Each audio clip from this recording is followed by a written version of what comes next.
Hi friends, welcome back to Mohan sir की class. दोस्तों, last video में मैंने आपको बताया था कि स्कूल की सारी जिम्मेदारियां संभालने के बावजूद मुझे डीमोटिवेट करने का प्रयास किया जाता था और उसके बाद एक टीचर के आ जाने से मेरे जिम्मेदारियों को कैसे ग्रहण लग गया था। तो दोस्तों, अब उस टीचर की चापलूसी ने अपना कमाल दिखाना शुरू कर दिया था। वह सारी टीचर्स को पीठ पीछे गालियां देती मगर सामने अच्छा बनने का प्रयास करती, जिसकी वजह से उसे पसंद किया जाने लगा था। अब उसके कामों की प्रशंसा की जाने लगी थी और मेरे कामों में दोष निकालना इनकी आदत सी बन गई थी। अब धीरे धीरे मेरी जिम्मेदारियां उसे दी जाने लगी थी। साल भर ऐसा ही चलता रहा। मेरे सामने उसकी प्रशंसा करते और सारे टीचर्स के सामने मुझे नीचा दिखाने की कोशिश करते। मैं अपने आप को संभालने की कोशिश करता और अपमान का घूंट पीता जाता। दोस्तों, बंजारों का वैसे भी कोई पता नहीं होता। बंजारों का वैसे भी कोई पता नहीं होता। मुसाफिर का मंजिल के सिवा कोई खुदा नहीं होता। जी हाँ दोस्तों, मैं अब एक मुसाफिर की तरह था और मंजिल को पाना मेरा उद्देश्य था। अब उस उद्देश्य को पाने के लिए मुझे कितनी भी ठोकरें खाना पड़े, लेकिन मैं उसके लिए तैयार था।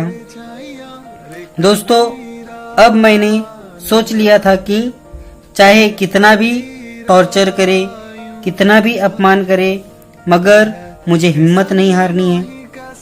और अब मैं वही करता रहा। सब कुछ सहता गया और अब तो सब कुछ सहने की आदत सी हो गई थी। कहते हैं ना कि बार बार चोट खाने की वजह से वह जख्म नहीं रह जाता, वह नासूर बन जाता है और उसके बाद कितनी भी चोट लगे दर्द का एहसास नहीं होता। वैसा ही मेरे साथ भी हुआ था। अब मुझे किसी भी बात का असर नहीं पड़ता था और मैं सिर्फ अपने कामों में ध्यान देता रहा। धीरे धीरे सत्र समाप्त हुआ और मैं गर्मी की छुट्टियों में गांव चला गया। बहुत दिनों बाद मैं गांव गया था। गांव में बहुत सारे दोस्तों ने मुझे मेरी मुंबई की लाइफ के बारे में पूछा, मगर मैंने उन्हें इस बात का एहसास नहीं होने दिया कि मैं यहाँ कितना स्ट्रगल कर रहा हूँ। मैं गांव की लाइफ को भरपूर एंजॉय करना चाहता था। इधर का सारा टेंशन भूल जाना चाहता था। दोस्तों, कुछ दिन गांव में रहकर मैं फिर से मुंबई आ गया। 15 जून से नए सत्र की शुरुआत होने वाली थी। सत्र के शुरुआत में सारे टीचर्स की पहली मीटिंग रखी गई। मीटिंग शुरू होने से 1 घंटे पहले पाटिल सर ने मुझे और उस टीचर को अपने ऑफिस में बुलाया और कहा कि आज के बाद वह टीचर इंग्लिश मीडियम और मैं हिंदी मीडियम के मुख्याध्यापक रहेंगे। और साथ ही यह भी बोला कि मीटिंग भी हम दोनों को ही हैंडल करना है और साल भर की सारी प्लानिंग करना है। हम दोनों ने आधे घंटे में पूरे सत्र की प्लानिंग की और बाद में मीटिंग हैंडल की। पहली बार होने की वजह से मैं थोड़ा डर गया था, मगर जब मैं मीटिंग होस्ट करने लगा तब सब कुछ अच्छा ही हुआ और मीटिंग को मैंने अच्छे से होस्ट किया, जिसकी वजह से हमारी मीटिंग सफल रही। अब वह इंग्लिश मीडियम और मैं हिंदी मीडियम की बागडोर संभालने लगा था। हालांकि यह पद भी नाम मात्र ही था। कुछ भी काम होने पर इन्हीं लोगों से पूछकर करना होता था। अपने मन से कुछ नहीं कर सकते थे। वह टीचर चापलूसी भले करती थी, मगर हर जगह चापलूसी से काम नहीं होता। कहते हैं ना कि मियाँ की दौड़ मस्जिद तक, वैसे ही उसकी चापलूसी केवल स्कूल के लोगों को ही भाती थी। बाहर उसे कोई जानता नहीं था और वह मेरी तरह भागदौड़ भी नहीं कर सकती थी, क्योंकि वह भी घड़ी के सुई के इशारों पर ही चलती थी। थाने का कुछ एरिया मुझे पता था, इसीलिए अब मुझे डिपार्टमेंट की जिम्मेदारी भी दे दी गई। हालांकि मैं प्राइमरी का ही था, मगर एक ही स्कूल होने की वजह से प्राइमरी हिंदी इंग्लिश और सेकेंडरी हिंदी इंग्लिश के सारे डिपार्टमेंटल वर्क मुझे ही करने होते थे। आजकल जिला परिषद और महानगर पालिका से बहुत सारी जानकारियां मांगी जाती हैं। सप्ताह में कम से कम 2-3 दिन तो यह काम होता था, जिसकी वजह से मैं अब बच्चों को समय नहीं दे पाता था।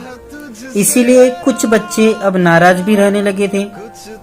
इस काम की वजह से मैं बच्चों का नुकसान नहीं करना चाहता था, इसीलिए अब मैं बच्चों के छूटने के बाद यह काम करने लगा था।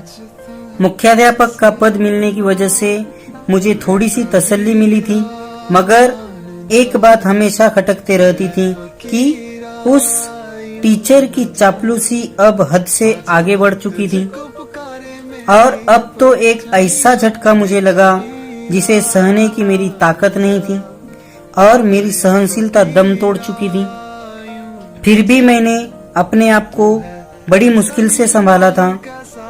वह झटका यह था दोस्तों कि वह टीचर इंग्लिश मीडियम में होने के बावजूद स्कूल के मास्टर पर उसका नाम हिंदी मीडियम में, और मैं हिंदी मीडियम में होने के बावजूद मेरा नाम इंग्लिश मीडियम के मास्टर पर डाला गया था। मुझे इस बात का बुरा नहीं लगा था कि उसका नाम हिंदी मीडियम में डाला गया। बुरा मुझे इस बात का लगा था कि मेरा नाम इंग्लिश मीडियम में डाला गया, जबकि मैं हिंदी मीडियम में काम करता हूँ। और सबसे बड़ी बात यह थी कि मेरा नाम इंग्लिश मीडियम में था और इंग्लिश मीडियम को कभी भी ग्रांट नहीं मिलता। इंग्लिश मीडियम के टीचर्स कभी भी परमानेंट नहीं होते। अब मुझे हमेशा डर लगा रहता था कि कहीं ग्रांट के समय भी मेरी जगह पर उस टीचर का नाम न डाल दे। कभी कभी उनके बर्ताव से यह भी लगता था कि वे मेरा नाम ग्रांट में डालेंगे भी या नहीं। धीरे धीरे समय बीतता गया और सब कुछ वैसा ही चलता रहा। कुछ दिनों बाद मेरा छोटा भाई बबलू भी मुंबई आ गया और साथ में रहने लगा। अनीता आंटी ने उसे अपने दोस्त की ऑफिस में काम पर लगा दिया था। अब हम दोनों भाई साथ में रहने लगे थे और मेरा रूम का अकेलापन अब दूर हो गया था। उसी समय स्कूल में 2 शिक्षकों का आगमन होता है और मेरी उनसे दोस्ती हो जाती है। उनकी वजह से मेरा स्कूल का अकेलापन भी दूर हो जाता है। जी हाँ दोस्तों, उनका नाम है रोशन वाघमारे और संजय भांगरे। उनके साथ अब मैं अपनी फीलिंग्स शेयर करने लगा था। स्कूल में तो हम साथ रहते ही थे, स्कूल छूटने के बाद भी हम बाहर मिलते थे और कहीं बैठकर घंटों बातें करते, अपनी अपनी फीलिंग शेयर करते। कभी कभी वे मेरे रूम पर भी आ जाते थे। उनके आ जाने से अब मुझे थोड़ा सा आधार मिल गया था। वही थे जिनके साथ मैं अपने आप को थोड़ा खुश महसूस करता था। अब मैं इन लोगों के साथ खुश रहने की कोशिश करने लगा था। तो दोस्तों, आगे क्या हुआ यह बताने मैं फिर मिलूंगा मेरी अगली वीडियो में। तब तक के लिए मुझे आज्ञा दीजिए। धन्यवाद।